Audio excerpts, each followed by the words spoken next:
आज हमारा विषय है चुने हुए लोग। हमारा विषय है चुने हुए लोग। इस विषय के ऊपर हम थोड़ा मनन करेंगे और परमेश्वर के पवित्र वचन के आधार पर जो आज 4 बाइबल के भाग हमारे बीच में पढ़े गए उसी पर आधारित आज हम लोग जो है परमेश्वर के वचन से सीखेंगे। चुने हुए लोग। मैं एक कहानी के साथ शुरू करना चाहता हूँ। एक शहर में एक बहुत ही प्रसिद्ध बुजुर्ग महिला, जिसकी प्रसिद्धि और जिसकी पहचान उसकी बुद्धि से जानी जाती थी, और देश दुनिया भर से लोग इस महिला के पास अपनी समस्या का समाधान करने के लिए आया करते थे और वो उनकी समस्या का समाधान करती। और इस तरीके से इस बुजुर्ग महिला ये धनी भी थी और बहुत ही प्रसिद्ध भी थी। देश दुनिया से लोग इसके पास आया करते थे। एक बार की बात है, एक गांव में 2 समुदाय के बीच में जमीन का झगड़ा शुरू हुआ और ये जमीन का झगड़ा इतना बढ़ गया कि कोई इसका समाधान नहीं कर पाया। इन्हें लोगों ने जानकारी दी, उस शहर में एक बुजुर्ग महिला रहती है और जिनकी जो समस्या होती है, अगर कोई उसके पास जाता है तो उसका समाधान करके देती है। तो ये दोनों समुदाय के लोग काफ़ी लंबी यात्रा करने के बाद उस शहर में पहुंचते हैं। और जब बुजुर्ग महिला अपने सिंहासन में बैठती है या अपने स्थान में बैठती हैं और ये लोग दोनों समुदाय आपस में अपनी बातों को उसके सामने रखता है। एक समुदाय कहता है कि ये ज़मीन जो है मेरी पूर्वजों की है, ये ज़मीन मेरी है, ये हमारी है।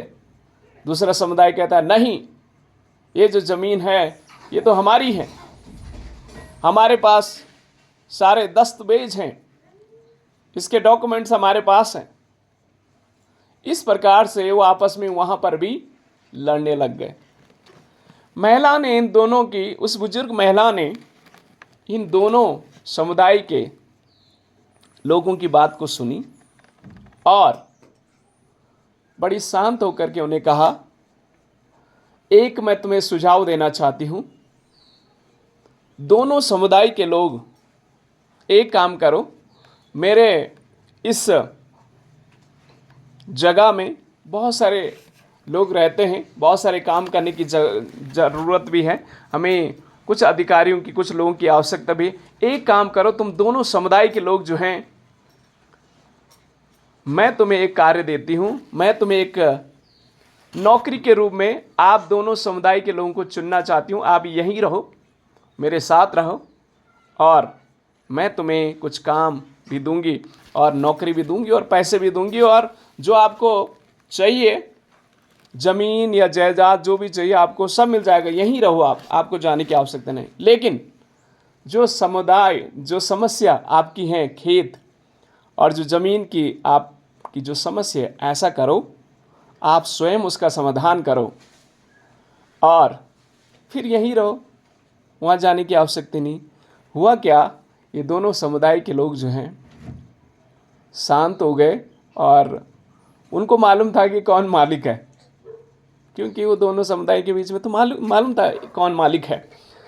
फिर एक समुदाय ने कहा कि मैं यहीं रह जाऊंगी या रह जाऊंगा और आप ऐसा करो, ये ज़मीन आप ले लो।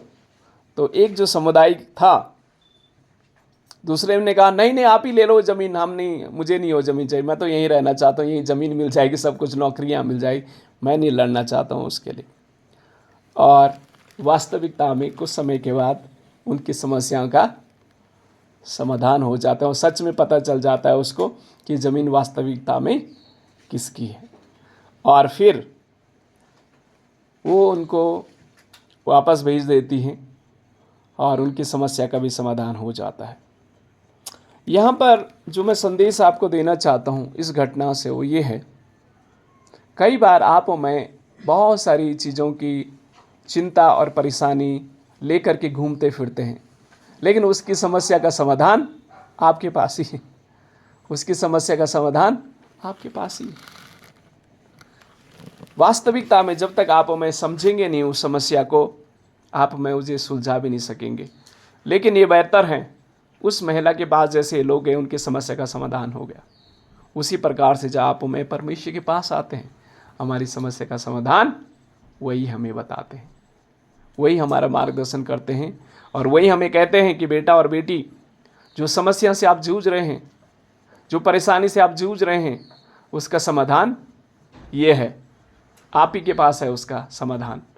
और फिर आप हमें परमेश्वर का धन्यवाद आराम से देने पाएंगे। तो जब आप हमें, जैसे मैंने कहा, चुने हुए लोग, परमेश्वर जिन लोगों को चुनता है उन लोगों को आशीष भी देता है और उन लोगों की परमेश्वर मदद भी करता है। जैसे आर्मी में एक आपने देखा होगा, आर्मी में जब चुनाव होता है, चुना जाता है, तो ये बहुत आसान नहीं होता है, बहुत कठिन और मुश्किल में होकर के उन्हें जाना पड़ता है। हजारों की संख्या में आर्मी में जवान आते हैं, लेकिन उनमें से कुछ ही लोगों को चुना जाता है और कुछ ही लोगों का चुनाव होता है। फिर जाकर के वो आर्मी में ड्यूटी करने के लिए जाते हैं। बहुत सारे समस्या का, बहुत सारे जोखिमों का सामना भी वो करते हैं, बहुत सारे प्रोसेस में उन्हें होके जाना पड़ता है। तो चुने हुए जो लोग हैं उनको विशेष उद्देश्य और कार्य के लिए इस्तेमाल किया जाता है। तो आप और मैं परमेश्वर के द्वारा चुने हुए लोग हैं और हमारा जीवन बहुत ही विशेष उद्देश्य के लिए परमेश्वर ने रखा है। जब यशायाह उसका 52 अध्याय उसके 1 पद से 6 पद तक आप पढ़ेंगे, इसमें जो हमें एक बात सीखने को मिलती है वो है परमेश्वर हमारा उद्धारक है, या दूसरे शब्दों में कहें तो परमेश्वर हमारा बचाने वाला और छुड़ाने वाला परमेश्वर है। ये घटना इस प्रकार से है, जैसे इजरायली लोग बंधुआई में थे, गुलामी में थे। ये 70 साल की गुलामी में पड़े हुए थे। और आप समझ सकते हैं कि जब इंसान कुछ कष्टों में, कुछ रोगों में, कुछ बीमारियों में, कुछ मुश्किलों में जब पड़ा रहता है, तो आप हमें अपनी आशा खो बैठते हैं कि कभी हम इस मुश्किल से बाहर निकल पाएंगे। और ये इजरायली लोग 70 वर्ष तक गुलामी में रहे, कैद में रहे। इनका जीवन बहुत जोखिमों से भरा था, इनका जीवन परेशानियों से भरा था, इनका जीवन मुश्किलों से भरा था। ऐसी परिस्थिति में परमेश्वर यशायाह के माध्यम से उन्हें कहता है कि मैं तुम्हें छुड़ाऊंगा, मैं तुम्हें बचाऊंगा, मैं तुम्हारी सहायता करूंगा, मैं तुम्हारी मदद करूंगा, मैं तुम्हें यहां से बाहर निकालूंगा। प्रियो, शायद आप और मैं इजरायलियों के समान ऐसी गुलामी में नहीं है जैसे ये 70 वर्ष की गुलामी में थे। वो चैन की सांस नहीं ले पाते थे, काम करते थे तो उसकी जो वेतन होती है, तनख्वाह होती है, उन्हें सही नहीं मिल पाती थी। एक वक्त के भोजन के लिए भी उन्हें तरसना पड़ता था, अच्छे अच्छे वस्त्र पहनने के लिए भी उन्हें तरसना पड़ता था। ऐसी मुश्किल के समय में, ऐसी घड़ी में उनको एक ही उनके अंदर शायद विचार होगा, यही उम्मीद होगी, यही आशा होगी कि कब हम इस गुलामी से बाहर निकलेंगे, कब हम चैन की रोटी खा पाएंगे, कब हम अच्छे वस्त्र पहन पाएंगे, कब हम अच्छे घर में रह पाएंगे, कब हम प्रेम और भाईचारा के साथ रह पाएंगे। ये उम्मीद, ये आशा उनके मन में होगी। पर 70 वर्ष कम नहीं होते। इस 70 वर्ष की गुलामी में इन लोगों की चैन, शांति, आराम सब छीना गया। लेकिन अचानक सा परमेश्वर का प्रिय दास यशायाह उनके बीच में आता और ये संदेश उन्हें देता है। ये उन्हें कहता है कि मैं तुम्हें छुड़ाऊंगा, मैं तुम्हें बचाऊंगा। जब आप और मैं तकलीफ में होते हैं, जब परेशानी में होते हैं, कई बार कुछ लोग इस प्रकार से भी आपको शायद कहेंगे, ये तकलीफ जो है ना मेरे पड़ोसी को भी थी, लेकिन 2-3 दिन महीने पहले वो मर गया। तो आपको क्या होता है? और इंसान डर जाता है और चिंतित हो जाता है। लेकिन अगर आपको कोई कहे, हमारे गांव में इस प्रकार की तकलीफ से एक व्यक्ति जूझ रहा था, किसी ने उसके लिए प्रार्थना की, वो चंगा हो गया, आपके मन में क्या आती? एक उम्मीद और एक आशा जाग जाती है, शायद मैं भी इस तकलीफ से बाहर निकल सकता हूं। तो यशायाह उनको एक्चुअली एक उम्मीद दे रहा है, उन्हें उम्मीद दे रहा है कि परमेश्वर आपको क्या करेगा? छुड़ा लेगा और आपको बचाएगा और आपकी सहायता और मदद करेगा। प्रियो, ये आसान नहीं था। मिस्री असूरी लोगों ने बहुत अत्याचार इनके ऊपर किया, बहुत इनको सताया, बहुत प्रताड़ित किया, लेकिन परमेश्वर ने वास्तविकता में 70 साल के बाद परमेश्वर ने इन्हें बाहर निकाला। आज शायद आपके जीवन में कई समय से आप कुछ न कुछ तकलीफों में होके जा रहे हैं। मुझे नहीं मालूम क्या तकलीफ आपके जीवन में है। शायद आर्थिक परेशानी से आप होकर के जा रहे हैं, हो सकता है शायद आप मानसिक और भावनात्मक और विभिन्न प्रकार से अकेलेपन या बेचैनी से किसी प्रकार की समस्या अगर आप जा रहे हैं, गुजर रहे हैं, आपके लिए मेरे लिए संदेश है। परमेश्वर का वचन आपको कहता है, मुझे सुबह के समय में कहता है कि मैं तुम्हें बचा लूँगा, मैं तुम्हें बाहर निकालूंगा, मैं इस परेशानी से तुम्हें बाहर निकाल। 70 साल कम नहीं होते। आपके जीवन में कितनी बड़ी भी परेशानी हो, कितनी पुरानी भी क्यों ना हो, परमेश्वर उससे आपको बाहर निकाल सकता है, परमेश्वर आपको बचा सकता है, क्योंकि वो परमेश्वर ने आपको चुन लिया है। आमीन। जब परमेश्वर आपको मुझे चुन लेता है तो हमें बचा भी लेता है, हमें बचा भी लेता है। तो परमेश्वर इस वचन के द्वारा हमें आशीष दे और हमारी मदद करें। अगर हम भी किसी प्रकार से परेशानियों में हैं, मुश्किलों में हैं, विभिन्न प्रकार के कैद और परेशानियों में हैं, परमेश्वर हमें बाहर निकालेगा, वो हमें शांति देगा और वो हमें उम्मीद की आशा देता है और वो हमें बाहर निकाल सकता है। प्रभु इस वचन के द्वारा हमें आशीष दे। दूसरी बात, भजन संहिता उसका 23 अध्याय। जब भजन संहिता 23 अध्याय हम पढ़ेंगे, यहाँ पर दूसरी बात हमें सीखने को मिलती है, परमेश्वर हमारा चरवाहा है। परमेश्वर हमारा चरवाहा है। ये कौन इस बात को लिख रहा है? दाऊद। अपने जीवन में बहुत सारी कठिनाइयों को, बहुत सारी चुनौतियों को का सामना उसने किया। ये व्यक्तिगत अनुभव से, दाऊद व्यक्तिगत अनुभव से परमेश्वर पर उसका विश्वास, उसकी आस्था, कैसे वो शांति, सुरक्षा अपने जीवन में पाया, इस अनुभव को दाऊद यहाँ पर लिखता है। और दाऊद एक्चुअली एक चरवाहा था और भेड़ बकरियों की उसने क्या किया? उसने चराया। और वो कहता है, जब इस पूरे भाग को आप पढ़ेंगे तो कहता है, यहोवा मेरा चरवाहा है, मुझे कोई घटी ना होगी। आप थोड़ा मेरे साथ सोचें, क्या भेड़ों को चिंता करने की आवश्यकता है कि कल हम क्या घास खाएंगे, क्या पानी पिएंगे, कहाँ आराम करेंगे? क्या भेड़ों को कभी चिंता करने की आवश्यकता है? कभी आपने देखा किसी भेड़ को बहुत ही उदास बैठी हुई है, चिंता में है, इस चिंता में है कि मैं कल कहाँ घास खाऊंगी, कहाँ पानी पीऊंगी, कहाँ आराम करूंगी? नहीं, भेड़ को कोई चिंता करने की आवश्यकता नहीं है। भेड़ को लीजिए या गाय को लीजिए या बकरी को लीजिए या किसी भी पशु को लीजिए, पशु को, जानवरों को चिंता करने की आवश्यकता नहीं। क्यों नहीं है?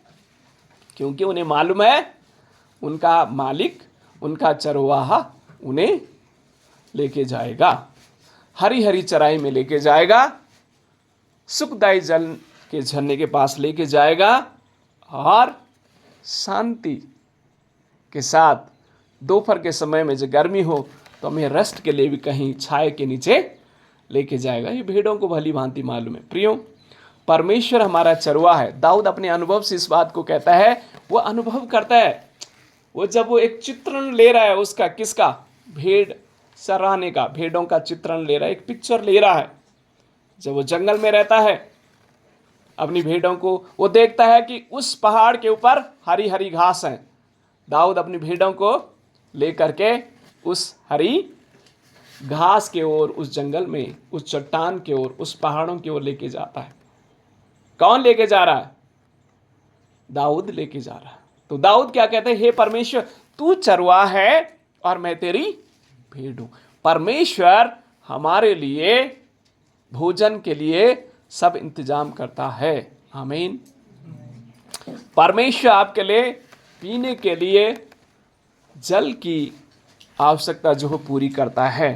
परमेश्वर आपके लिए शांति और सुरक्षा की जरूरतों को पूरा कर। इस पूरे भजन को आप पढ़ेंगे, मैं आपको कहना चाहता हूं कि आप इस भजन 23 को याद करें, आप बहुत आशीष को पाएंगे। जब इस पूरे भजन को आप पढ़ेंगे, कितना सुंदर भजन है, कितना अनुभव से भरा हुआ भजन है, कितने प्रेरणा से भरा हुआ भजन है, कितनी आशीष और सुरक्षा से भरा हुआ भजन है। इसको आप जरूर पढ़ें और आप अपने जीवन में परमेश्वर की सुरक्षा को, परमेश्वर की मार्गदर्शन को और परमेश्वर की स्वर्गीय आशीषों को अनुभव करने पाएंगे। तो परमेश्वर हमारी मदद और सहायता करें। जैसे वचनकार कहते हैं कि परमेश्वर मेरा चरवाहा है, आप भी इस बात में परमेश्वर को कहने पाएंगे, प्रभु सचमुच आप मेरे चरवाहा हैं, मेरी ज़रूरतों को आप पूरा करते हैं, मेरी आवश्यकताओं को आप पूरा करते हैं, मेरी घटी और कमी को आप पूरा करते हैं। हर पल परमेश्वर आप मेरी मदद और सहायता करते हैं। दाऊद ने इस चीज़ को अनुभव किया। जब वो शायद जंगलों में रहता होगा, उसे भूख लगती होगी, परमेश्वर उसको मार्गदर्शन करता होगा ऐसी पेड़ के ओर, ऐसी जंगली फलों के पेड़ की ओर, जहां दाऊद ऊपर नजर लगाता है, पूरा पेड़ फलों से लदा हुआ है। दाऊद उस पेड़ के ऊपर चढ़ करके आराम से पेट भर उसे खाता है, प्रभु का धन्यवाद करता है। जब उसे प्यास लगती होगी जंगल में, उसे एक चट्टान दिखाई देती जहां से पानी बह रहा है, आराम से दाऊद उसको पीता और प्रभु का धन्यवाद करता। खुद भी पीता, अपनी भेड़ों को भी पिलाता। जब उसे दिन में धूप लगती होगी, परमेश्वर उसका मार्गदर्शन करता होगा एक ऐसी चट्टान के पास जहाँ ऊपर से पानी का झरना बह रहा है और नीचे शीतल वायु बह रही है, और चैन से दाऊद भी सोता, उसकी भेड़ बकरियां भी चारों ओर उसको घेर करके आराम से सोती। दाऊद अपने अनुभव से कहता है, हे प्रभु तू मेरा मार्गदर्शन कर रहा था इस चट्टान की ओर, प्रभु आप मेरा मार्गदर्शन कर रहा था इस फल के पेड़ की ओर। प्रियो, प्रभु अपने लोगों की आवश्यकताओं को पूरा करता है। प्रभु इस वचन के द्वारा मैं आशीष दे, और आप भी अपने जीवन में अनुभव किए होंगे और करेंगे जब आप में परमेश्वर को अपना चरवाहा मानेंगे। भेड़ों को कोई भी चिंता करने की जरूरत नहीं। तो आप में क्या है परमेश्वर की? तो आवाज कीजिए, मैं। आप में क्या है परमेश्वर की? भेड़ें हैं। तो आपको मुझे चिंता करने की जरूरत नहीं है। कौन चिंता करेगा? चरवाहा चिंता करेगा। यानी कौन करेगा आपकी चिंता? परमेश्वर आपकी चिंता करेगा। तो प्रभु आपको उस वचन के द्वारा आशीष दे। तीसरे भाग की ओर हम बढ़ना चाहते हैं। तीसरा जो वचन का पाठ हमारे बीच में पढ़ा गया, पहला पत्रस उसका 2 अध्याय और उसके 4 पद से लेकर 10 पद तक। इस प्रकार से तीसरी बात हम सीख सकते हैं, लिखा है आप परमेश्वर के द्वारा चुने गए हैं। आप और मैं किसके द्वारा चुने गए हैं? परमेश्वर के द्वारा चुने गए। प्रियो, इस घटना को और इस बात को कौन लिख रहा है? यहां पर प्रेरित पत्रस इस बात को लिख रहा है कि आप परमेश्वर के द्वारा चुने गए हैं।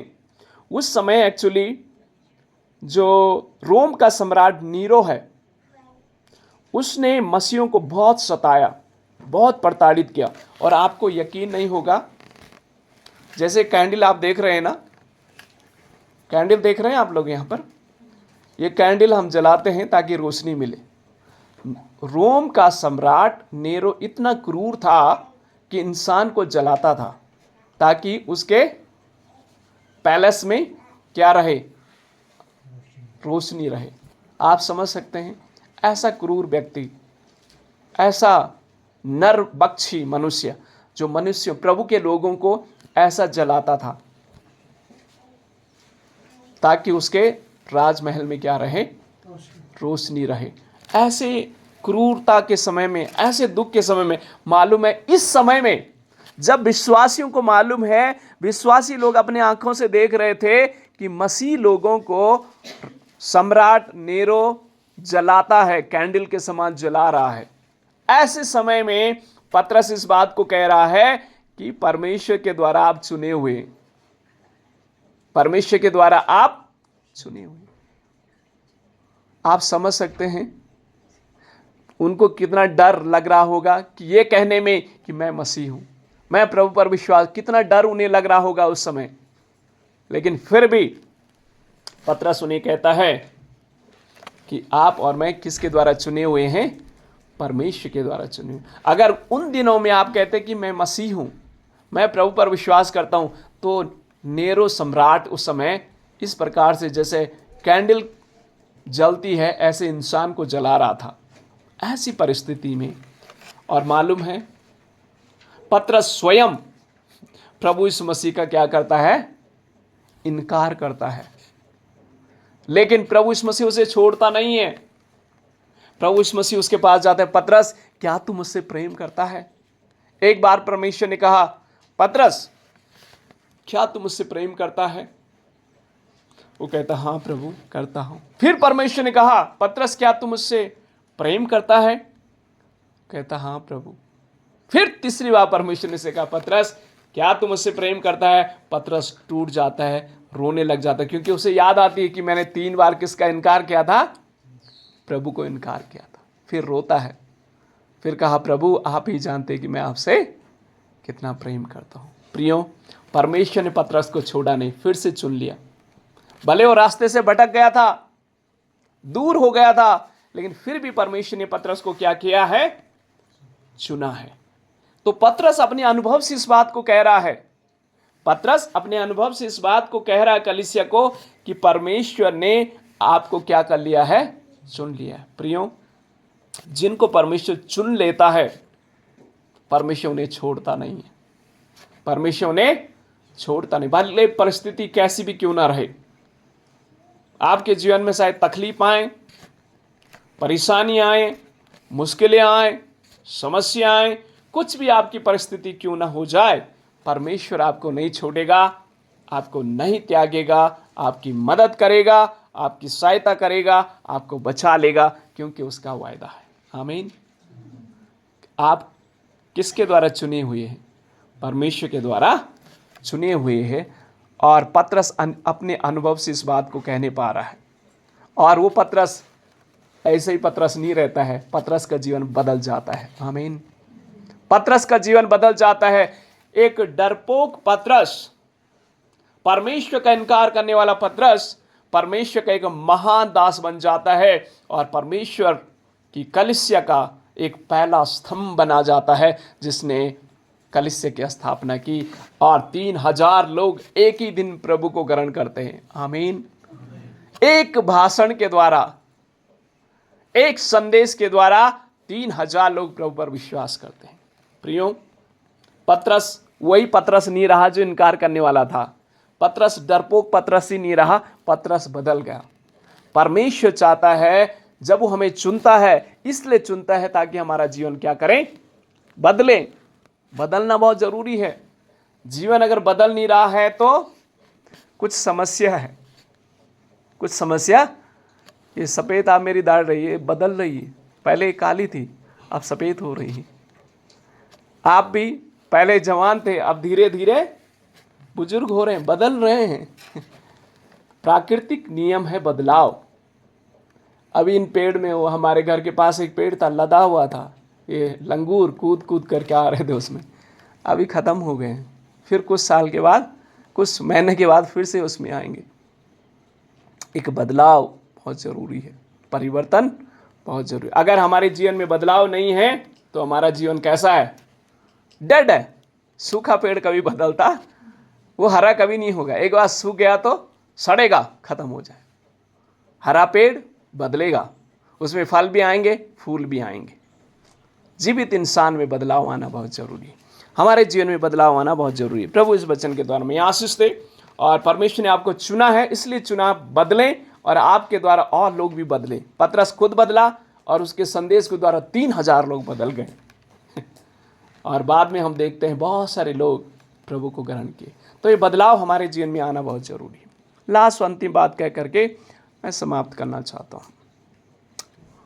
यूहन्ना उसका 6 अध्याय उसके 47 पद से लेकर 59 पद तक जो हमने पढ़ा, इसमें चौथी बात हमें सीखने को मिलती है, वो है अनंत काल के जीवन के लिए चुने गए। परमेश्वर ने हमें अनंत काल के जीवन के लिए क्या किया है? चुना है। और जब इस भाग को आप पढ़ेंगे, प्रभु यीशु मसीह शिक्षा दे रहे थे। प्रभु यीशु मसीह अपने शिष्यों को शिक्षा वहां पर दे रहे थे। और ये घटना जो है कफरनहूम के आराधनालय में हुई। प्रभु यीशु मसीह एक्चुअली कह रहे हैं कि तुम लोग मेरा देह और मेरा मांस खाओगे, जीवन की रोटी मैं हूं। यहां पर एक शिक्षा दे रहे कि जीवन की रोटी मैं हूं। आप थोड़ा सोचिए, यहूदी लोगों के लिए भोजन सिर्फ खाने का नहीं, तो उसमें एक आत्मिक महत्व को भी वो समझते थे।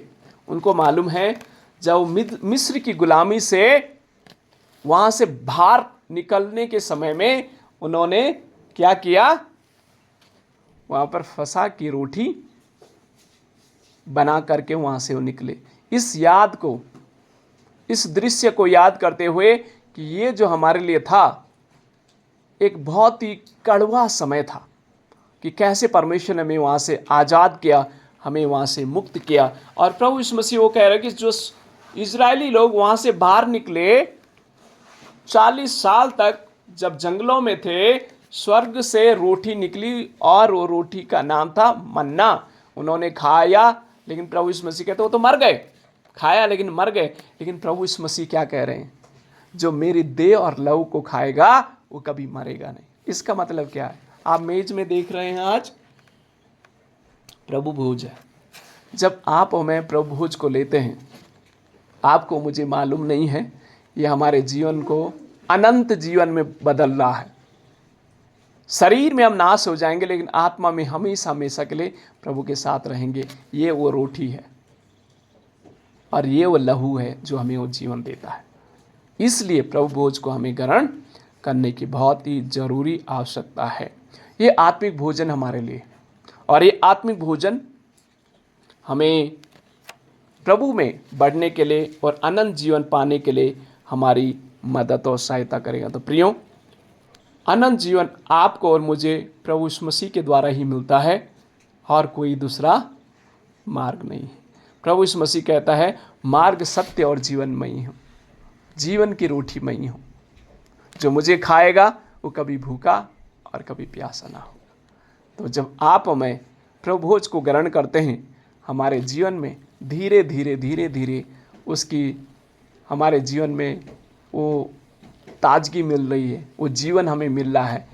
और वो जीवन अनंत जीवन है, जो हमेशा हमेशा के लिए हम परमेश्वर के पास रहने पाएंगे।